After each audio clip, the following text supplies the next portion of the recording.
P Tiwari, थाना प्रभारी, railway सुरक्षा बल, चांपा की ओर से समस्त देशवासियों को, समस्त छत्तीसगढ़ वासियों को और समस्त चांपा वासियों को स्वतंत्रता दिवस व कृष्ण जन्माष्टमी की हार्दिक शुभकामनाएं।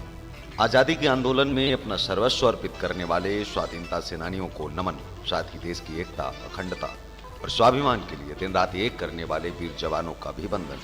आइए हम सब मिलकर स्वतंत्रता संग्राम के अमर बलिदानियों के सपनों को चरितार्थ करें और विकसित, आत्मनिर्भर व हर क्षेत्र में श्रेष्ठ भारत के निर्माण में अपना सर्वोच्च योगदान देने का संकल्प लें। जय हिंद, जय छत्तीसगढ़, जय श्री कृष्णा।